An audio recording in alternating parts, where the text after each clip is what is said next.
ni ku bantu muri rusange. Aka kantu ni ingenzi cyane. Ubushize naberekaga ibyuma bikoranye ubuhanga budasanzwe bwo gushyushya amazi yo koga mu mazu, nari ndimo mbabaza izina. Solar water heater. Yishyushya amazi yo koga mu nyubako, ikamanikwa hejuru mu buryo buri professionnel, hejuru y'inyubako ku gisenge, kugira ngo ibashe guhura n'imirasire y'izuba nta nkomyi. Ikindi ni ukugira ngo amazi amanukane pressure, nyine kuko tuba tuyikeneye kugira ngo amazi agere hose mu nzu aho tuyakeneye. Ariko rero mwibuke, mbere yuko ibi biza twakoreshaga cyangwa bamwe muri twe turacyakoresha ibyuma bishyushya amazi bikoresheje amashanyarazi, electrical water heater. Kimwe mu bintu nshaka kukubwira mbere yuko ntangira kubivugaho birambuye, urabizi ko icyo cyuma gishyushya amazi gikoresheje amashanyarazi gishobora gupfa. Ya mazi arimo imbere yose akamanuka arimo umuriro, ukajya koga nawe ugira ngo ni ibisanzwe, umuriro ukagufata, yewe no kukwica wakwica hatabonetse ubutabazi bw'ibanze ako kanya. Iyo niyo mpamvu nateguye ko twavuga kuri ibi byuma by'ikoranabuhanga dukoresha mu ngo zacu bishobora kudushyira mu kaga, ariko nanone hari amakuru meza. Amakuru meza nuko hari ubwirinzi dushobora gukora mu kwirinda impanuka nk'izi. Kabiri, amakuru meza nuko dushobora gukoresha ibikoresho by'ikoranabuhanga bitadushyira mu kaga. Gatatu, amakuru meza kandi nuko duhari kugira ngo tubashe kubasobanurira neza iby'ikoranabuhanga tuzi, kugira ngo tubashe kubibungabunga ndetse no kubikoresha neza.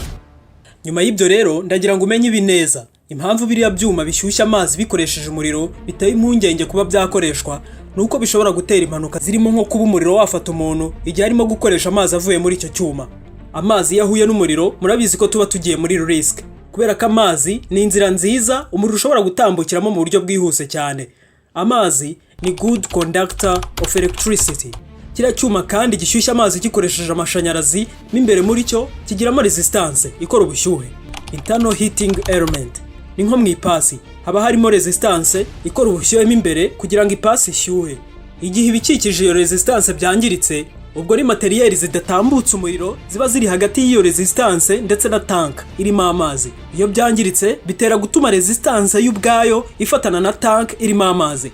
Resistance nibirimo umuriro igakora kuri tank irimo amazi. Urumva bizagenda bite? Amazi yose ari muri tanka ahita ageramo umuriro ako kanya. Wibuke, umuntu najya koga azakoresha ya mazi ari muri tanka. Umuriro ukagufata gutyo muri ubwo buryo, kandi nyamara ntubu ugifite imbaraga zo kuba wakwikura muri uwo muriro. Uragufata kugeza ushize mu mwuka ukakwica rwose, keretse iyo habayeho ubutabazi bw'ibanze kandi bwihuse. Niyo mpamvu nabasobanurira no ku gakoresho keza karinda kuba umuriro wafata umuntu mu nyubako kugeza naho wakwica. RCCB, Residual Current Circuit Breaker.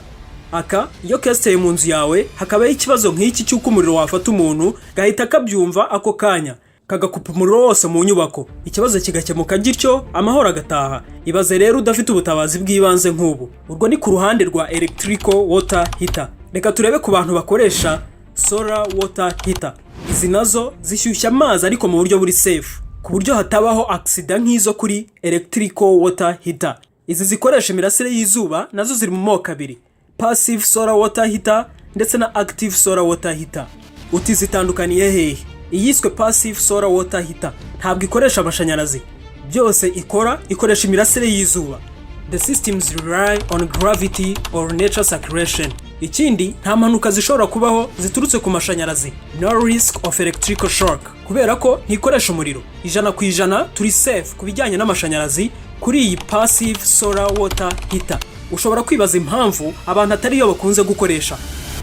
Financial issue. Solar water heater ziba zihagazeho birumvikana, ariko ibingibi ntabwo ugomba kubigenderaho ngo kubera ko ibintu bihenze ngo sindabigura, kandi nyamara ari byo biri safe, ari byo bifite ubwirinzi buhagije.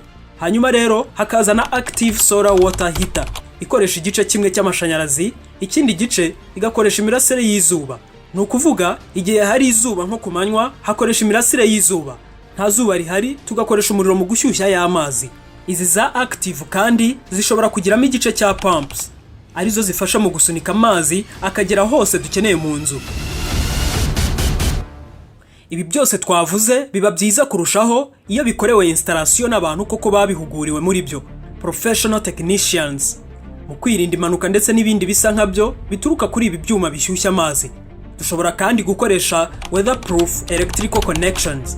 Abasobanukiwe n'iby'amashanyarazi murabyumva neza cyane.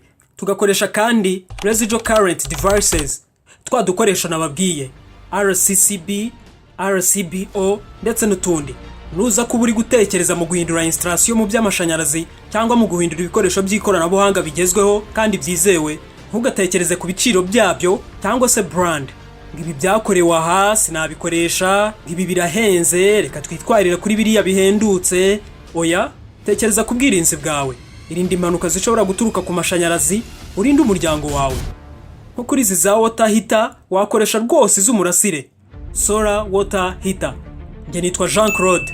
Turakomeza kubana mu by'ikoranabuhanga, akenshi twibanda ku byo dukoresha mu buzima bwacu bwa buri munsi. Ntiwibagirwe gukora subscribe nk'inkunga yawe. Reka tubane muri video ikurikira.